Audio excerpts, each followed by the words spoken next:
Hey guys, welcome to another episode of the Funky Marketing Podcast. This is the podcast where I talk with marketeers, business owners, entrepreneurs, even designers, or the people who are just doing the good job for the good people.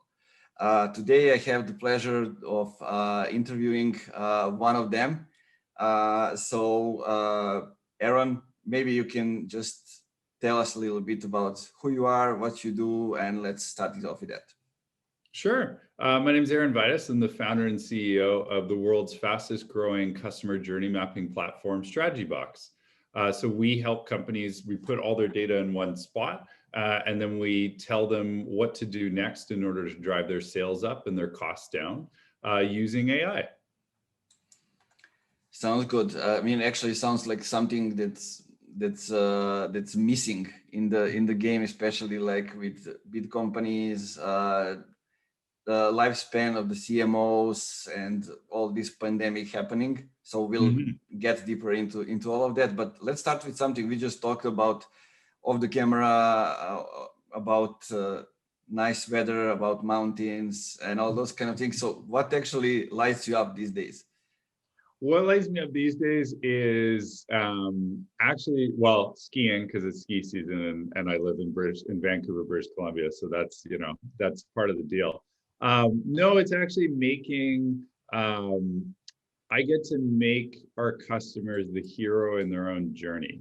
And I think what I've discovered I like the most is helping people figure out what their gifts are and figure out what they really, really want, and then helping them get that.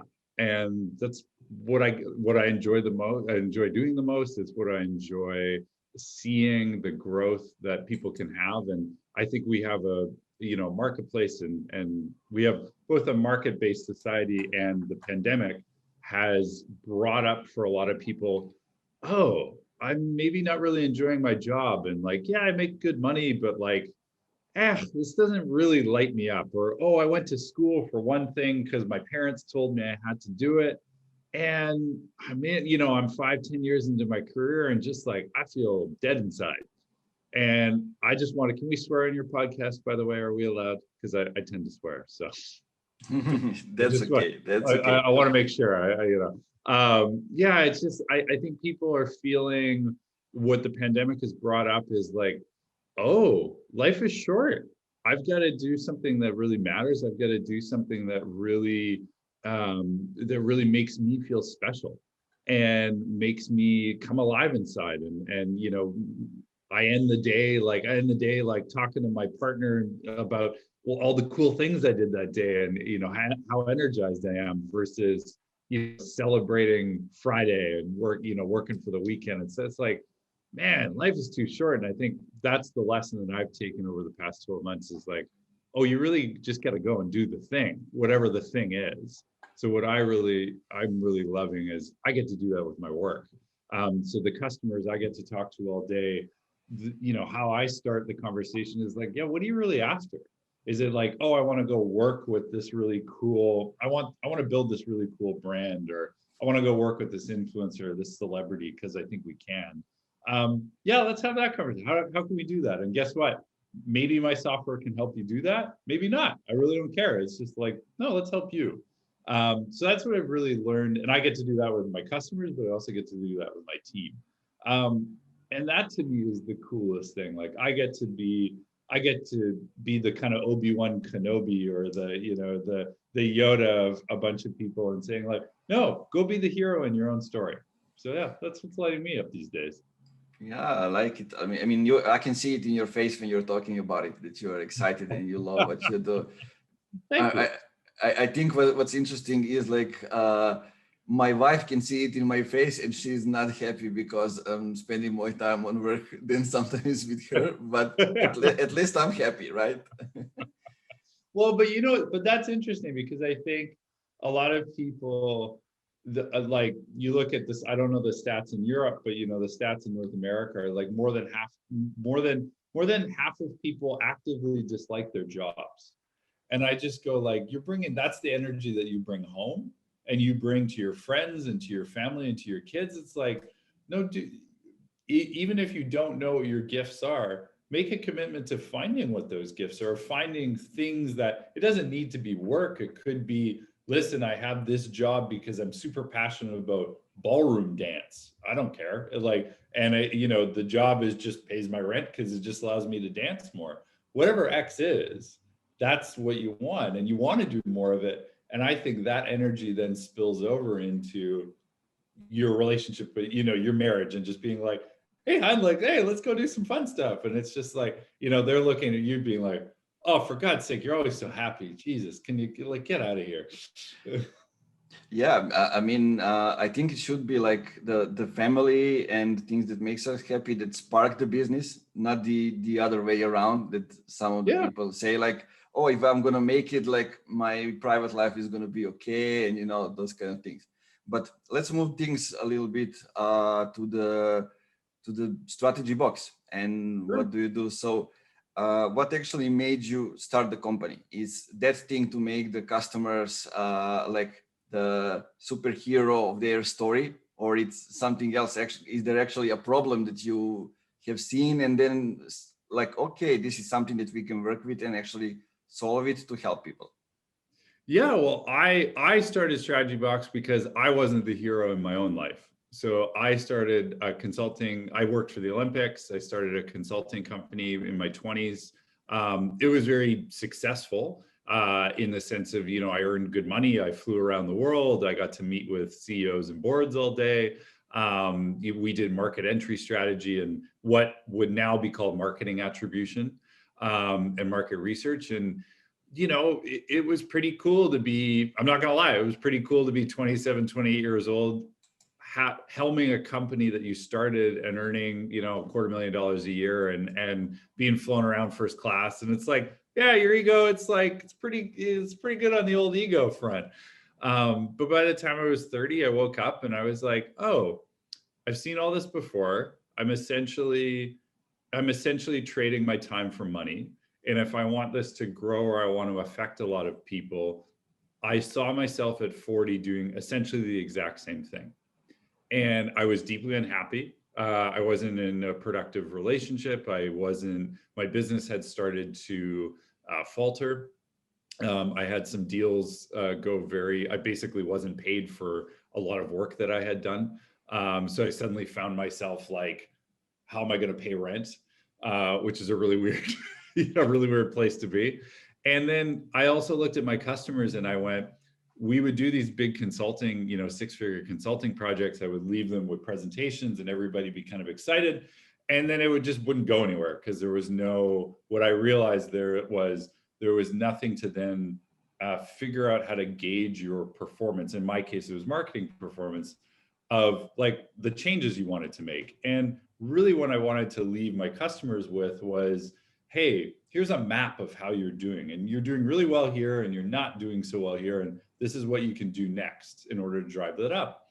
And then I started looking around and I thought, well, okay, maybe, I can't be the only one with this problem. Some software company must have solved this somewhere. And really all I wanted to do was have a dashboard that says, here's your marketing and sales performance. And I spent over a year looking for it and I couldn't find anything. So finally I just said, okay, I'm not happy doing what I'm doing consulting wise. This sucks. I see this opportunity over here. I've got to make the leap. And then it was 3 to 4 years of figuring out, oh, this is what this is. This is the business behind it. And this is what the market needs and what the software solution is to it. So at the end of the day, StrategyBox makes it very easy to put customer-centric data in one spot. And I think the big thing that I talk a lot about today with our customers is the expectation is I got to have a data lake. I've got to have some analyst team, put a bunch of stuff together and I'm going to build a database and then I'm going to stick maybe Google Data Studio on top or some BI tool. And it's going to take a year, usually 8 months to 12 is our experience. And I'm going to get something that doesn't really fit my needs or doesn't really give me a ton of insight. And I look at that and I go, no, it should be that you literally make a few clicks You receive data in a dashboard against your goals, so you can tell what your marketing and sales performance is against your goals. If you're in customer success, you can tell the more customer success oriented metrics, you know, call times, customer service requests, that kind of thing. In a dashboard, again, integration with a few clicks, and then you're off to the races. And guess what? You're seeing how you're doing against your goals. You are using our software, at least, then starting to get recommendations on, once you've got that, some recommendations on what to do next in order to improve your performance. Because the cool thing is we have access to data that allows us to do some analysis that you could never do on your own. So one of those in particular is creative enhancement. So advertising, when you think about creative as like, hey, here's the actual image that somebody would see on Instagram, for instance, you have a very tough time kind of, you have to test a lot to know, oh, well, this image and this color works better than this image and this color. We actually have an algorithm that draws from 250 billion marketing interactions to say, well, actually, you're using predominantly red. Red ads don't perform well for you. But those ads that use predominantly blue perform really well for you. And what we found is that drive click-through rates up, 20-odd% listening to those kind of recommendations. So that's not insignificant. The other thing that we do that I really like is things like influencer attribution.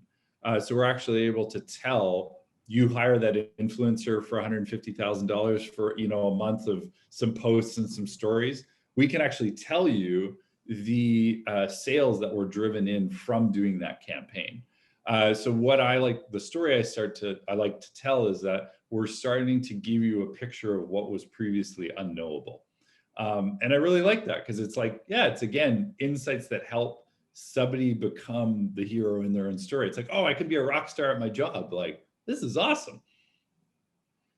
Yeah, like, well, basically it gives me an answer what needs to happen for like the CMOs to kind of like have the munition to do their job. Because sometimes one of the problems that I was seeing in the past few years, and one of the reasons that their lifespan was short, is that sometimes they didn't get the munition to actually do the job they are brought in to do.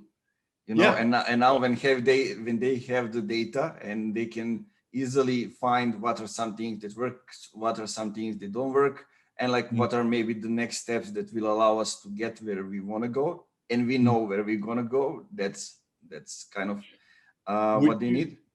I have a question for you. Would you find that there's CMOs where you just felt not only they didn't have the ammunition, it's that they couldn't tell their CEO or their CFO, like, oh, this is what's working and this is what isn't? Is that, and or they were bringing in this very complex story about eyeballs and brand, and when it was just like, hey, a CFO just wants to know, if we put $1 into this, like, do we get $15 out? Like, is that like that to me seems a story that most CMOs aren't telling.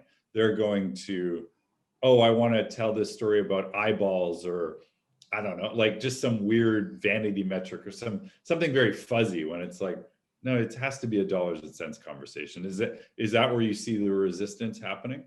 Yeah, exactly. And some of them don't realize like a part of their job as marketeers is to actually explain how marketing works to the CEO, and that also covers the way, like, how do you explain the problem, how do you explain the finances and all those other stuff. Because like, let's say a lot of today's CEOs in the software companies are developers by education, so they are here to solve the problem. And this is kind of the approach that you need to take to explain to them. So it's all related to, who is your target group and do you know them enough, even inside the company.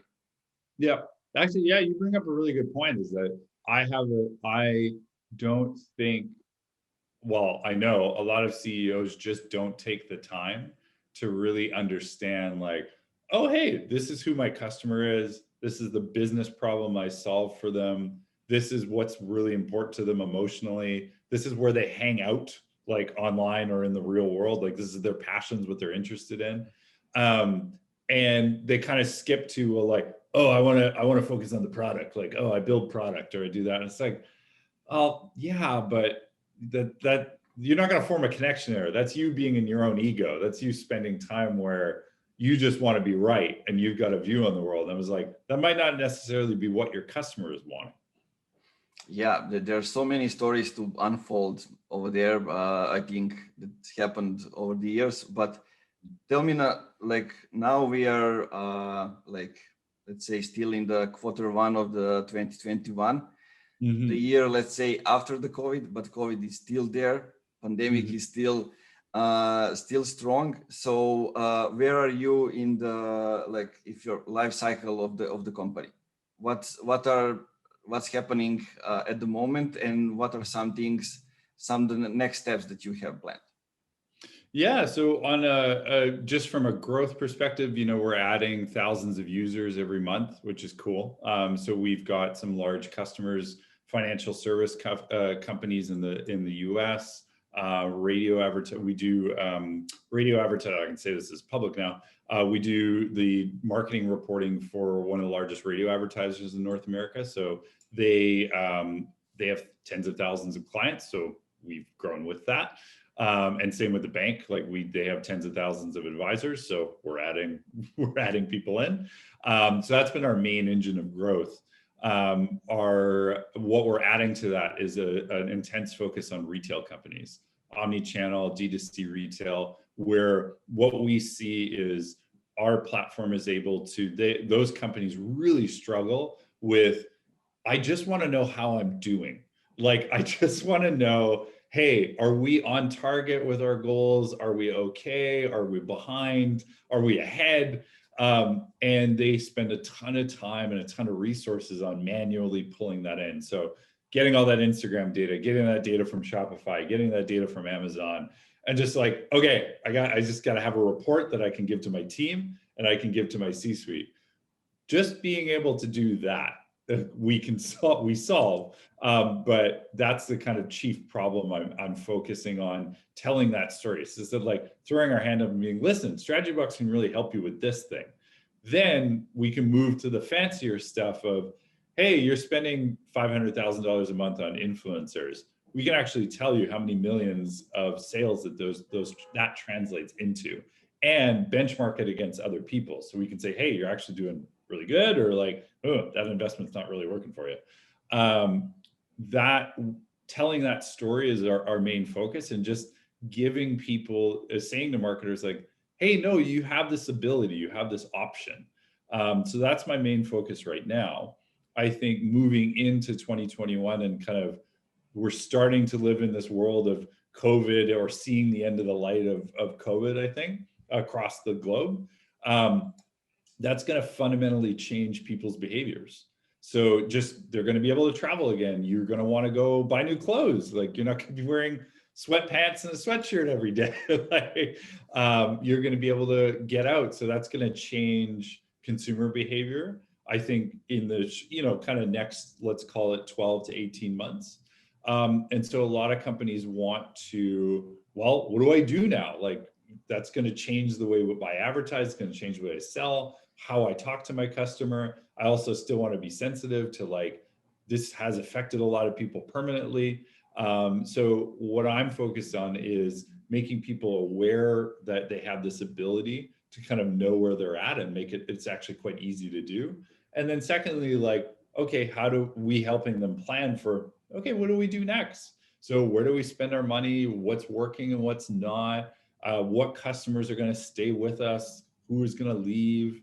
And when and how are we going to grow? So our tools are helping that. And my focus within the company is really just like, how do we build an incredibly well-functioning team? We're all remote currently. We're going to move once the vaccinations in Canada and North America are a little more, or a little penetrated more. We're going to move to a hybrid kind of office, work from home scenario. I'm really excited to really get we already are this incredible group of people. I want to make sure that culture stays as we move into that new structure. but also that we're continuing to hire people that fit that mold. I was saying this before The Last Dance came out, the Netflix documentary about the Chicago Bulls, but like our team truly is the mid-90s Chicago Bulls. They are NASA in the late 60s. Like, they're incredibly high functioning people that are really, really dedicated to their craft. And all I do as a leader is I give them the bounds of play, I give them the rules, and I just go take swings, go have fun, enjoy yourself, really do something that scares you, do something that is audacious, because we're creating something that's really cool here, and helping a lot of people in the process. So we need to keep that high level of execution up. Yeah, I love that, and you're moving in the right direction, because I wanted to know some of the things related to the values that you are creating over there in the company. Like, I mean, as a founder myself, and as somebody who has built culture in the previous companies as well, I mean, it starts with the values that the founder has, right? And Very then much. you build up to that. And I mean, if you are really hiring people based on those values, people that kind of keep building the culture to the values, then I mean, you are moving in the right direction. So what are some of the values that you had from the start, and maybe what are some of the values that you are developing now as the team is growing? Ooh, good question. Values I had at the start that kind of won't change. I think there's three big things. I encapsulate the concept as we're happy warriors. So like this idea that your life is this wonderful unfolding. Life is this setbacks, it's love, it's triumph, it's failure, it's this beautiful thing. And to really get the most out of life, what you have to do is be prepared. You have to prepare and grow. And to do that, you have to have a warrior's mentality. You have to be disciplined, but it's disciplined about things like love. To have this discipline of self-love, of saying, no, I accept my imperfections. I accept who I am. I accept there's this stuff that I made mistakes in the past, and I can't let that burden me. I am here and in the moment, and the moment is unfolding, and it's beautiful and it's wonderful, and I have to be present for that. So the kind of first principle I come to is always, you are in charge of how you think and how you feel and your actions. And nobody around you other than you is responsible for that. So that's something that I always say to people is like, oh, you're making me uncomfortable, or, oh, this event triggers me in some way. That is a signal to you to go work on yourself. So that's having a meditation practice, that's journaling, that's going to therapy, that's, your 14-year-old, you didn't get invited to the party when you were in grade 8, and therefore you feel like an outsider and nobody loves you. Guess what? Let go of your shit, move on with your life, have some fun. That responsibility is the first thing that I don't think will ever change as our organization grows, is to say, you're responsible for how you think, act, and feel. And nobody else is. So what are the practices you put in place in order to feel your highest and best for the most amount of the day? So for me, that's exercise, that's meditation, that's journaling, that's sleeping well. And that's if something in the back of my head is saying, like, there's a background conversation, I'm bringing it to the foreground. Hey, I didn't like when you said that. It didn't make me feel that way. So that's kind of one thing. Second thing is, I call it the rocking chair test. So I always say, hey, you're 92 years old, you're looking back at your life and you're going, yeah, I really did this thing well. Like, I really, really took a crack at this and I really made some big swings. It didn't always work out the way I thought it would. Actually, it worked out better. And I think so many people they spend so much time thinking about what others will think of them, thinking in a place of fear and being in a place of like, well, if I do this, I don't know if it's going to work, or like, or doing things because they think it will win the approval of others and they will feel better about themselves. So they go pursue a job or a career they don't really like, they don't spend their time doing things that they want. Like the quote I always say is, we're buying shit that we don't even want to impress people we don't even like. Like, you're doing that stuff. It's like, no, live the life that is your own. And that's the rocking chair test. So when people come to work at StrategyBox, it's always, what do you really want to do? Because we'll help you do that. It might not be working in software. It might be like, I want to go be a circus performer.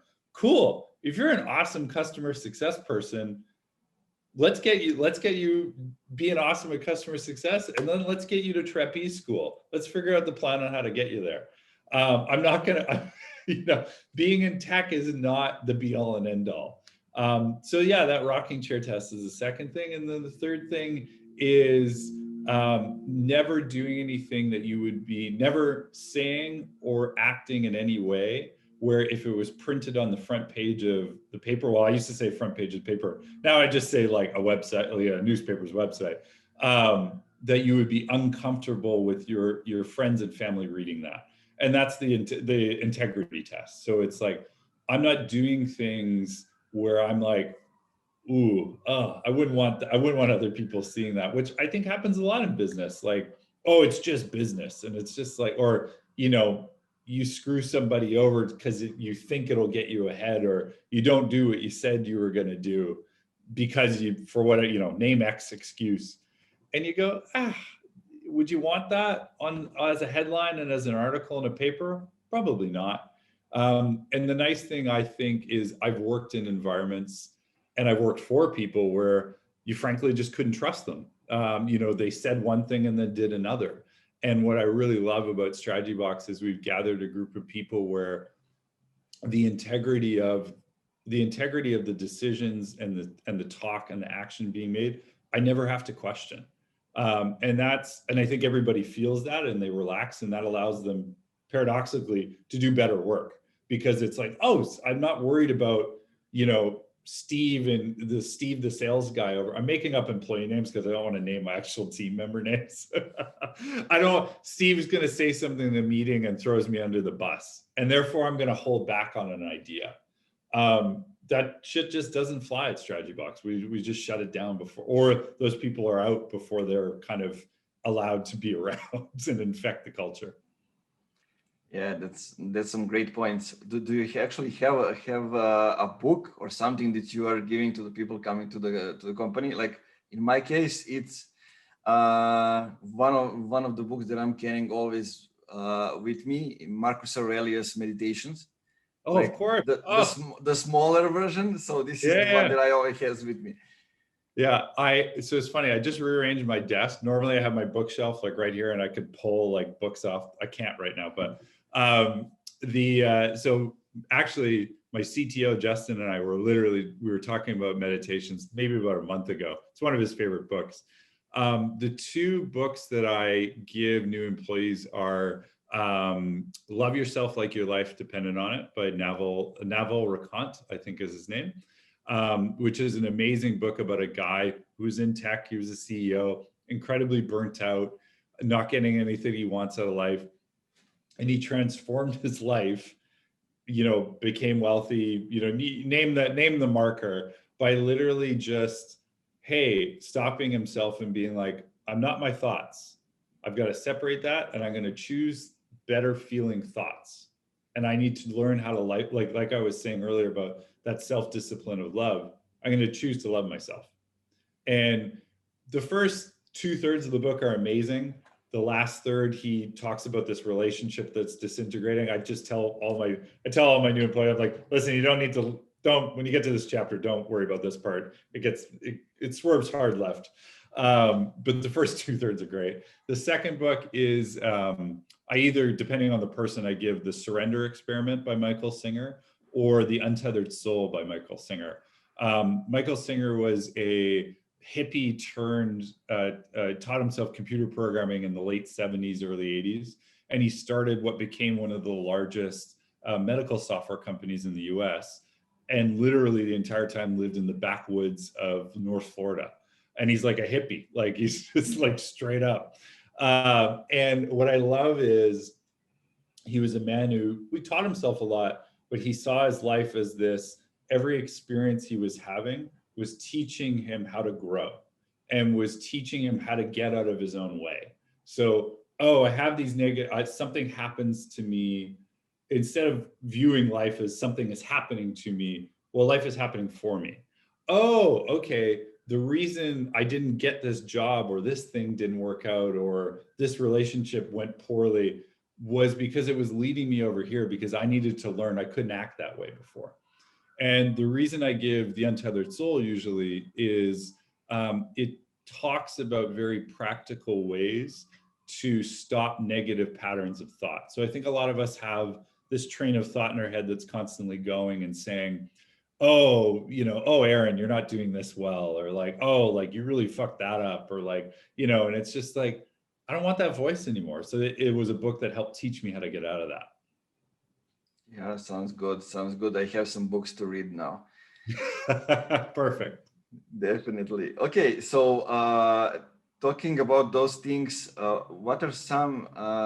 Let's come up to two things. So the toughest moment that you have in your career and the biggest challenge that you had. Ooh. Actually, can I tell you a story I've never told anybody? Yeah, for sure. That's why we're here. So one of our investors is Fuel Ventures. They led our seed round. So this would have been last fall. So we were we were essentially finishing the round up. We were in a space of, growing quickly, had a team. The team was essentially all contractors. We were all going to move to as employees when the round closed. I was just straight up out of cash. Like just straight up, we didn't have enough money.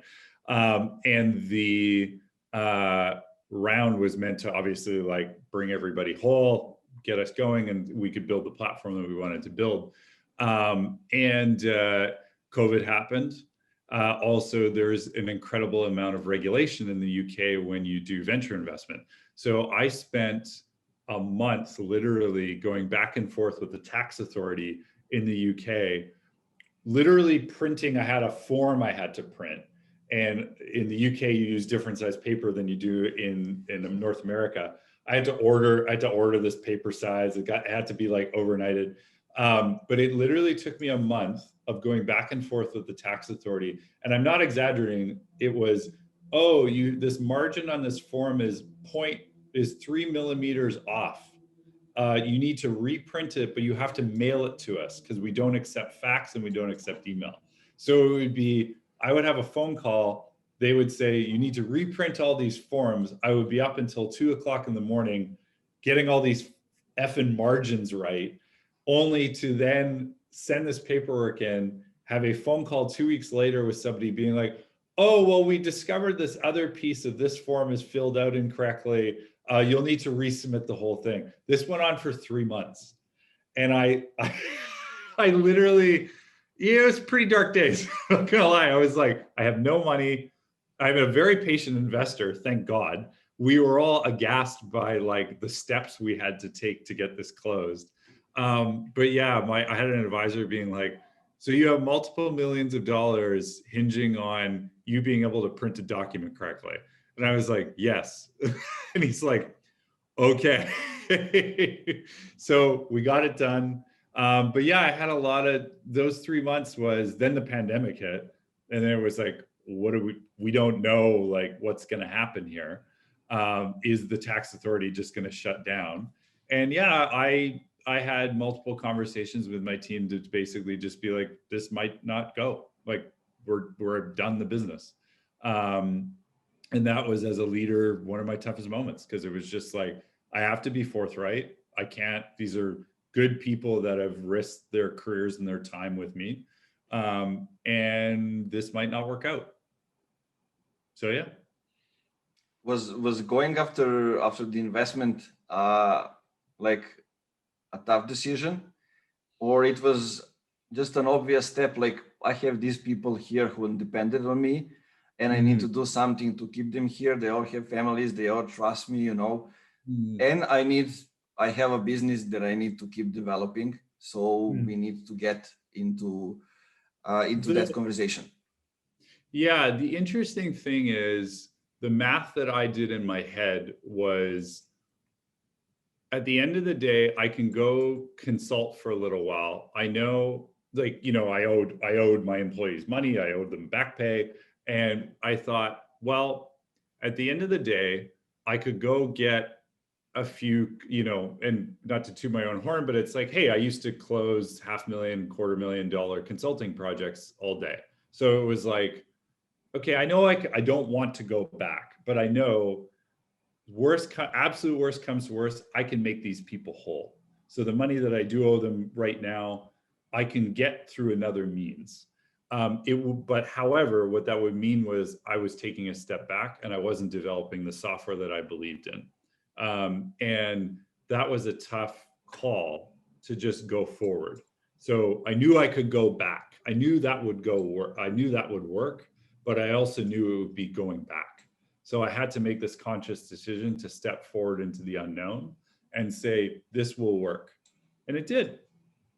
and it's working really well now. So we're like, okay, it was the right decision. But that was one of my tougher moments as a leader, because it was, these people are depending, as you said, depending on me. They have kids, they have mortgages, they have rent.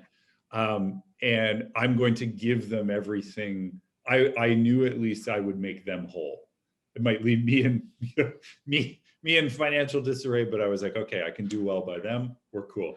And that gave me the courage to still move forward with the investment and still move forward with growing the software company and focusing on doing that and doing it well versus going and doing something else. Yeah, it's great to hear those things. I mean, not many founders are talking openly about those things, those tough moments that they're going through. Well, I think founders talk too much about failure. And I go, like, there's a startup culture I've never quite understood where it's like, hey, let's focus on how we really fucked up. And I'm like, it's kind of the wrong energy. That's not to say you don't learn from your mistakes and you don't look at something and go, oh yeah, we did screw up there and this is how, and you do a postmortem on it.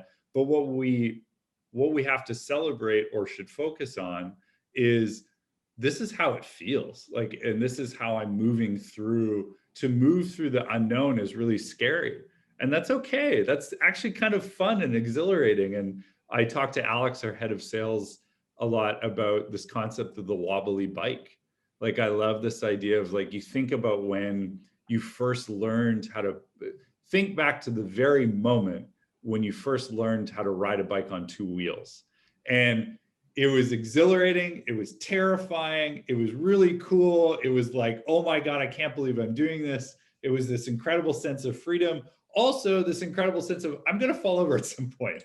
And I think that's a lot of what being a CEO and a leader is just like, this is all those things. And it is all those things. And it's to deny any of those emotions is to deny the fullness of the experience. So just be with it, like, have fun with it and play with it.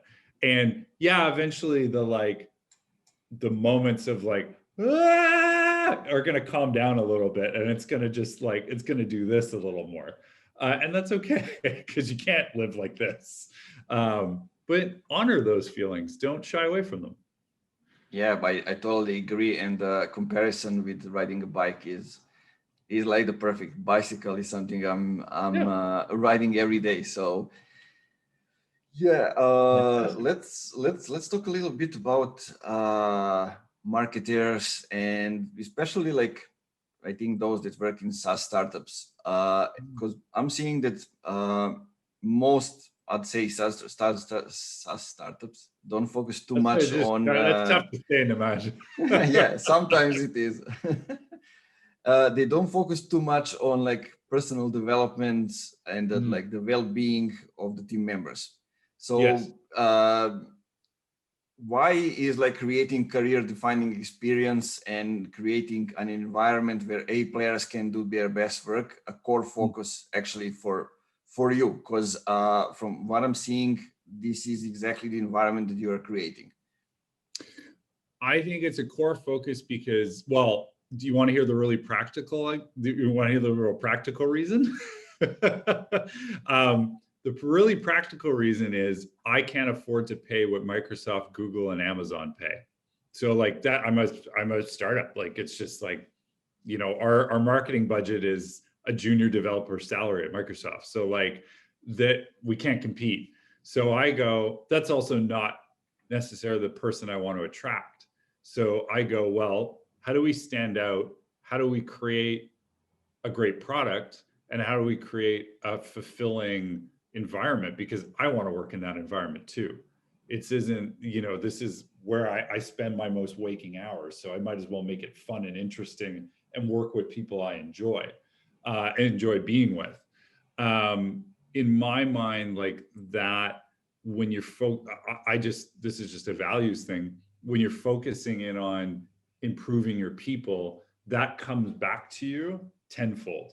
So, you know, I remember, for instance, I remember we have a budget. We give $1,000 to every employee for personal development. And I remember one of my investors kind of looking at that and going like, why the hell are you doing that? And I was just like, oh, as opposed to they stay and like, you know, I'll give an example. One of our developers is taking he's taking like a time management and communications course.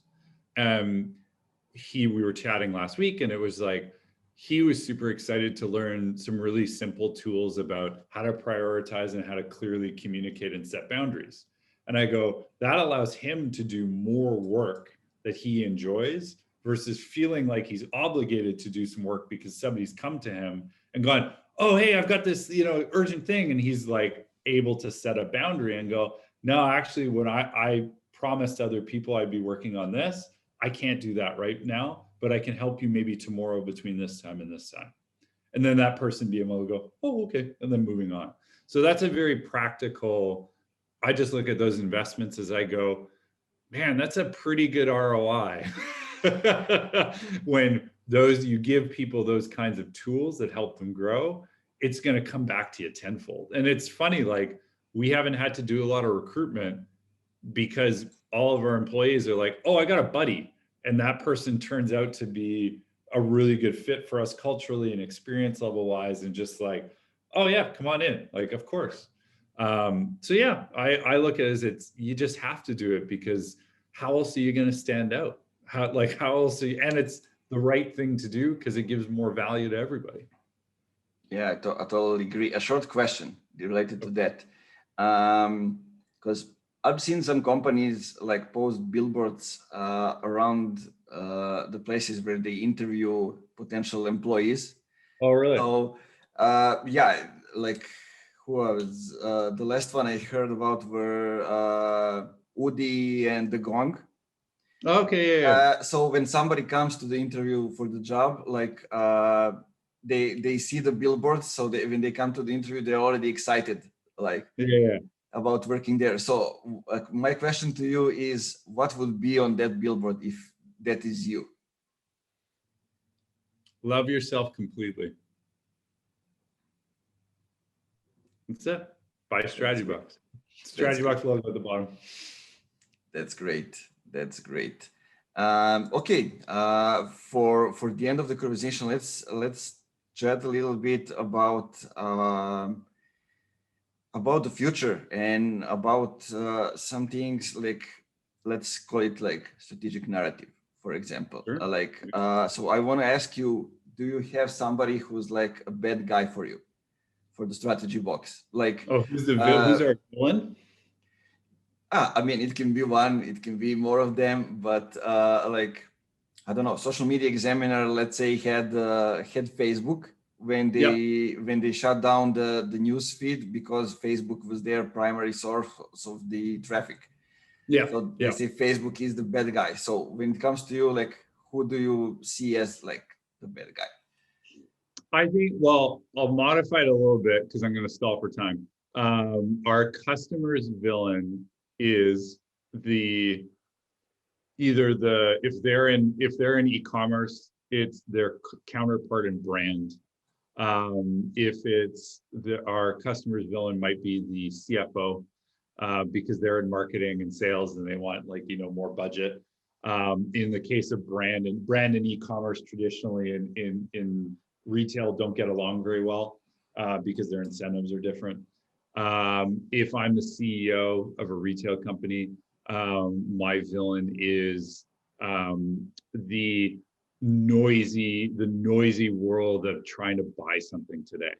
Like it's, this incredibly fragmented media landscape. You can't just buy a magazine ad anymore, a billboard, put a billboard up, and you're getting the word out about your company. It's, oh Jesus, I got to be on TikTok, I got to be on Instagram. I have to essentially be a media company, and I've got to tell a good story and spend money in the right places and control my data privacy. It's like that complexity and fragmentation is the villain. The villain for StrategyBox would be complacency. It would be the norm. I say, listen, sales prospect or company we're talking to, there's trends that you cannot escape. People now buy on their phones. People watch YouTube reviews of products, like to buy pretty much anything. They don't watch TV ads. They are on their phone texting. Like, you have to break through to that. So guess what? You have to really understand what's working and what's not working and what you're doing and what is influencing people to buy. And if you don't understand that, like, you want to just kind of ignore that, you're going to do that at your own peril. So I often say that's our villain. It's just like getting people to kind of wake up and be like, this doesn't need to be overwhelming. You can do it very simply and easily. You can start with us. It's easy to get started, but you're going to have to make this change. You can't otherwise. So yeah, those are our customers' villains, and that's our villain. Yeah, sounds great. I like how you thought about it deeply. So one more question, and we can end with this, is how do you see the proliferation of the smart technology going to play into the evolution of the C-suite into big companies? Is like are the tools like StrategyBox here to just like replace the number of tools that people are using and make them all easy, like make the data easy to interpret? Or do you see something else happening? Because like right now, I think the marketeers and all the others are competing, like what are the new shiny things, new shiny tools that we are using, but do they actually have some effects, and are they putting us in a position to actually do the better job? That's questionable. Yeah. I think the new shiny object will always exist. That's always just going to be there. Somebody's always going to be making something and being like, hey, look at this. And, that's the humans being humans. I'm not going to change that. I think what I see is that we are reaching this critical moment where it is too overwhelming to individually go to each of those shiny objects or tools and go, oh, okay, I'm going to take a little bit of data there, or a data point or a metric, and then I'm going to go to the next tool, and then I'm going to, oh, okay, cool, I'm going to see that. To see things that, like, our customers are just like, I'm on overwhelm, and I just want to see how I'm doing in totality. And I go to string all that together. It's actually technically quite tough, but we've managed to do it. But the reason being is, like, you need to see the whole story, because that's how your customer is also behaving as well. They're not just going to one place, they're going to multiple places. So you need to see that.